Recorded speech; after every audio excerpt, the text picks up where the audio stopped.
आणि आता 36 जिल्ह्यांमधल्या वेगवेगळ्या घडामोडी अगदी झटपट सुरुवात करूयात। खा कोणाचंही मटण, दावा कमळाचं बटन असं रोज नवऱ्याच्या कानात सांगायचं असा अजब सल्ला चित्रा वाघ यांनी महिला कार्यकर्त्यांना दिला। लोणावळ्यातील प्रचार दौऱ्यादरम्यान त्या महिलांना मार्गदर्शन करत होत्या। लोणावळा नगर परिषदेसाठी राष्ट्रवादीकडून राजेंद्र सोनवणे यांना नगराध्यक्षपदाची उमेदवारी देण्यात आली। दरम्यान सुरेखा जाधव यांनी राजेंद्र सोनवणेंच्या वयावरून भाष्य केले। सोनवणे 5 वर्ष टिकणार नाहीत, आपल्याला पुढील 5 वर्ष काम करू शकेल असा नगराध्यक्ष पाहिजे असं सुरेखा जाधव म्हणालेत। तर आमदार आपला नसला तरी त्याचा बाप आपला आहे या वक्तव्यामुळे वादाची शक्यता निर्माण झाली आहे। आपल्या पुढच्या पिढीचा विचार करायचा असेल तर 100% एका विचाराचं सरकार जे केंद्र आणि राज्यात आहे तसंच स्थानिक स्वराज्य संस्थांमध्ये भाजपला साथ द्या असं आवाहन रवींद्र चव्हाण यांनी मतदारांना केलं। चंद्रपूर जिल्ह्यातील मूल नगर परिषद निवडणूक प्रचारादरम्यान आमदार सुधीर मुनगंटीवार यांनी मतदारांना आवाहन केले। मत काँग्रेसला आणि विकासाच्या अपेक्षा भाजपकडून असा उपराटा प्रकार करू नका। काँग्रेस नगरसेवक ज्या वॉर्डात जिंकेल तिथे आता विकास काँग्रेसकडूनच करा असा बोर्ड लावणार असल्याचं मुनगंटीवार म्हणाले। गडचिरोलीच्या नगरपरिषद प्रचारादरम्यान काँग्रेस आता किंचित उरली अशी टीका महसूल मंत्री चंद्रशेखर बावनकुळेंनी केली होती। त्या टीकेला काँग्रेस नेते विजय वडेट्टीवार यांनी जोरदार प्रत्युत्तर दिलंय। तुम्हाला चिंतित करून मारल्याशिवाय राहणार नाही असं वडेट्टीवार म्हणाले। त्यामुळे आता मूल नगरपरिषदेची निवडणूक रंगतदार ठरणार आहे। इंदापूर नगर परिषदेच्या निवडणुकीत राष्ट्रीय समाज पक्षाने कृष्णा भीमा विकास आघाडीचे नगराध्यक्षपदाचे उमेदवार प्रदीप गारटकर यांच्या पॅनलला पाठिंबा दिला। नगराध्यक्ष पण तुम्हीच होणार आणि पुढील आमदारही तुम्हीच होणार अशा शब्दात महादेव जानकर यांनी प्रदीप गारटकरांना शुभेच्छा दिल्या। भुसावळमध्ये शरदचंद्र पवार पक्षाकडून प्रचाराला सुरुवात झालेली आहे। प्रचाराच्या पवारांच्या पक्षाकडून गायत्री भंगाळे या नगराध्यक्षपदाच्या उमेदवार आहेत। त्यांची लढत मंत्री संजय सावकारे यांच्या पत्नी रंजना सावकारे यांच्यासोबत होणार आहे। पंढरपूर नगरपालिका निवडणुकीसाठी तीर्थक्षेत्र विकास आघाडीकडून प्रणिता भालके यांच्या प्रचाराचा शुभारंभ करण्यात आला। शहरातून रॅली काढत जोरदार शक्ती प्रदर्शन करण्यात आले। यावेळी प्रणिती भालकेंच्या हातात एकच जिद्द कॉरिडॉर रद्द अशा आशयाचा फलक झळकवला। काँग्रेसचे प्रदेशाध्यक्ष हर्षवर्धन सपकाळ यांनी भाजपवर टीका केली होती।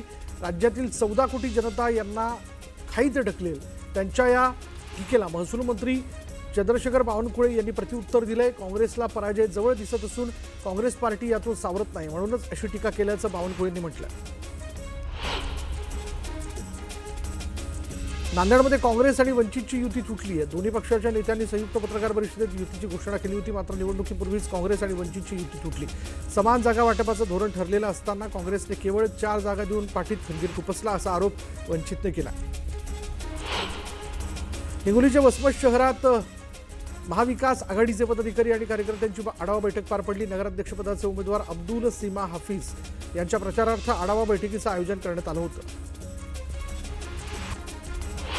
अंबरनाथमध्ये दारोदारी जाऊन वासुदेवाच्या माध्यमातून मतदानासाठी जनजागृती केली जाते। शिवसेनेच्या या आगळ्या वेगळ्या प्रचाराची सर्वत्र चर्चा आहे।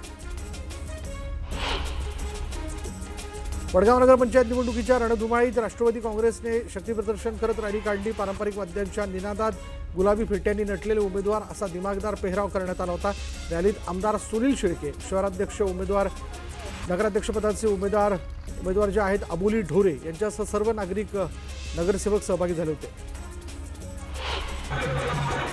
वर्ध्यात सर्वच राजकीय पक्ष प्रचारात गुंतल्याचं दिसून येत आहे। शिवसेना शिंदे गटाचे उमेदवार रविकांत बालपांडे यांनी पदयात्रेवर भर दिला। मंगळवेढा नगराध्यक्षपदाच्या उमेदवाराने उपमुख्यमंत्री एकनाथ शिंदे यांच्यापुढे गाऱ्हाणं मांडलं। ऐन वेळेला शिवसेनेला AB फॉर्म मिळाला नाही तर आपला नगराध्यक्ष मंगळवेढ्यात निवडून आला असता असा दावा यावेळी करण्यात आला। स्थानिक भाजप कार्यकर्त्यांकडून आम्हाला खूप त्रास दिला जातोय अशी तक्रार करण्यात आली आहे।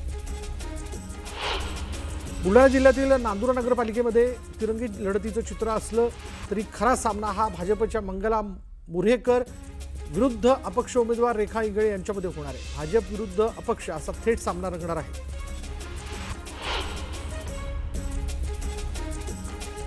अनगर नगरपंचायत बिनविरोध झाल्याबद्दल राष्ट्रवादी शरद पवार गटाचे खासदार निलेश लंके यांनी राजन पाटील यांचं अभिनंदन केलं। अनगर इथे राजन पाटील यांच्या निवासस्थानी भेट घेऊन त्यांनी त्यांचं अभिनंदन केलं।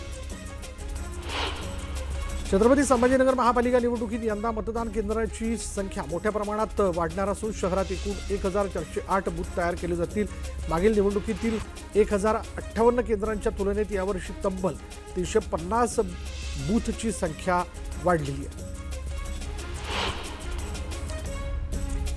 आगामी नगर परिषद निवडणुकीच्या पार्श्वभूमीवर तळेगाव दाभाडे इथे पोलीस प्रशासन आणि निवडणूक विभागाच्या वतीने वाहन तपासणी मोहिमेला सुरुवात करण्यात आली आहे। पोलिसांनी शहरातील प्रमुख चौक, महामार्ग, प्रवेशद्वार आणि संवेदनशील भागांमध्ये नाकाबंदी करून वाहनांची तपशीलवार तपासणी सुरू केली आहे।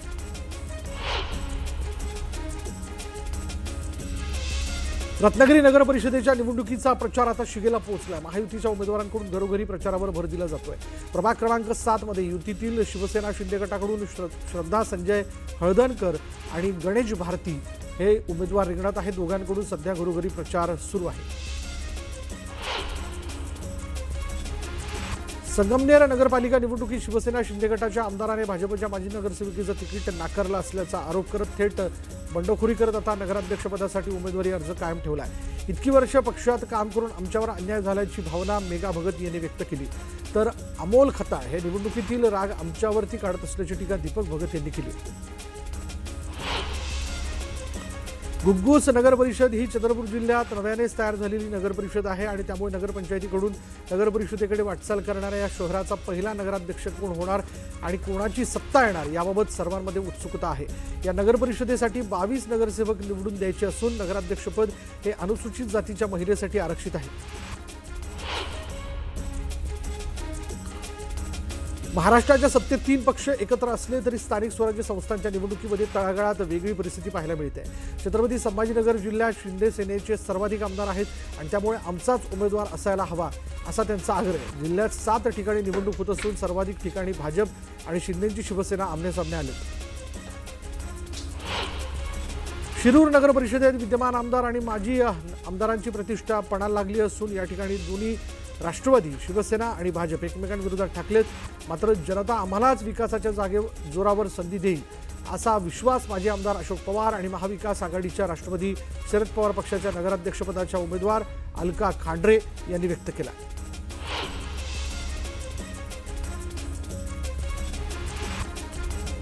सांगलीच्या तासगाव नगर परिषदेत माजी खासदार संजय काका पाटील यांनी वंचित बहुजन आघाडीसोबत युती केली आहे। स्वाभिमानी विकास आघाडीच्या माध्यमातून ही निवडणूक लढवली जाते। लातूर जिल्ह्यातील औसा इथे राष्ट्रवादी काँग्रेस उमेदवारांच्या प्रचारार्थ उपमुख्यमंत्री अजित पवार यांनी सभा उधळून लावण्याचा इशारा अखिल भारतीय छावा संघटनेचे प्रदेशाध्यक्ष विजय कुमार घाडगे पाटील यांनी दिला होता। मात्र तत्पूर्वीच लातूर पोलिसांनी घाडगे पाटील यांना ताब्यात घेतल्यानं अजित पवारांची सभा जी ती अडथळाविना पार पडली।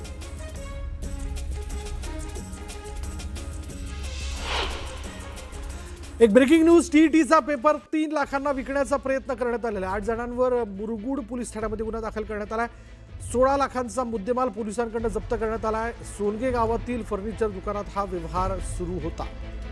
आता क्षणाची मोठी बातमी आपण बघतोय। टीईटीचा पेपर 3 लाखांना विकण्याचा प्रयत्न केला जात होता। याबद्दल आता 8 जणांवर मुरगुड पोलीस ठाण्यामध्ये गुन्हा दाखल करण्यात आला आहे। 16 लाखांचा मुद्देमाल पोलिसांकडून जप्त करण्यात आल्याचं कळतंय आणि सोनगे गावातल्या फर्निचर दुकानात हा सगळा व्यवहार सुरू होता। याची माहिती मिळताच पोलिसांनी याबद्दल कारवाई केलेली आहे। टीईटीचा पेपर हा 3 लाखांना विकण्याचा प्रयत्न जो तो करण्यात आला। अधिक माहिती आपण जाणून घेणार आहोत। आमचे प्रतिनिधी ज्ञानेश्वर साळोखे आता क्षणाला आपल्याबरोबर। ज्ञानेश्वर, काय माहिती याबद्दल?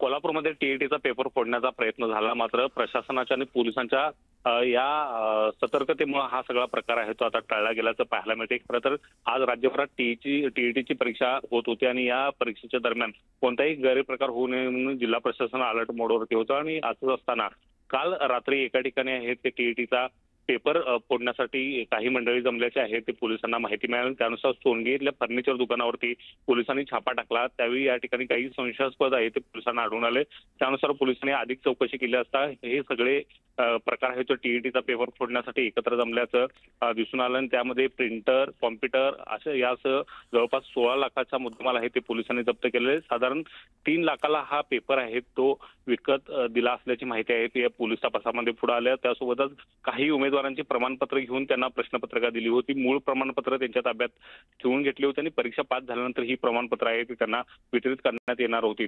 एकूणच हा सगळा गैरव्यवहार आहे तो रोखण्याचा प्रयत्न आहे तो पोलिसांच्याकडून झाला. त्यामुळे टीईटी मधला पेपरफुटीचा प्रकार रोखण्यामध्ये कोल्हापूर पोलिसांना यश आल्याचं पाहायला मिळते.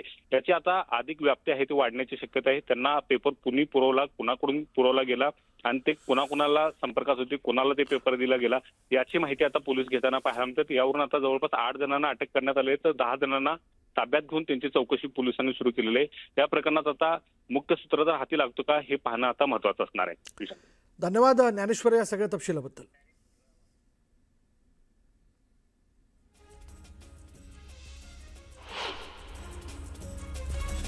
पुण्याच्या शिरूर नगर परिषदेमध्ये महायुतीत बिघाडी झाली आहे. दरम्यान आम्ही महायुतीसाठी प्रयत्न केला मात्र सहयोगी पक्षांनी प्रतिसाद दिला नाही अशी खंत राष्ट्रवादीचे आमदार माऊली कटके यांनी व्यक्त केली आहे.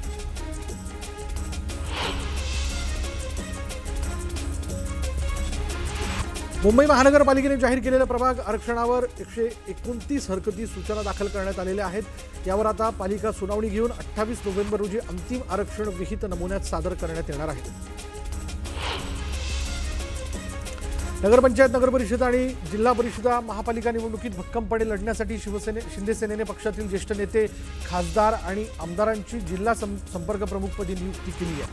निवडणूक कार्यक्रम पूर्ण होईपर्यंत संपर्क प्रमुखांनी त्यांच्या जिल्ह्यातच थांबावं असे निर्देशही पक्षाचे मुख्य नेते आणि उपमुख्यमंत्री एकनाथ शिंदे यांनी दिले.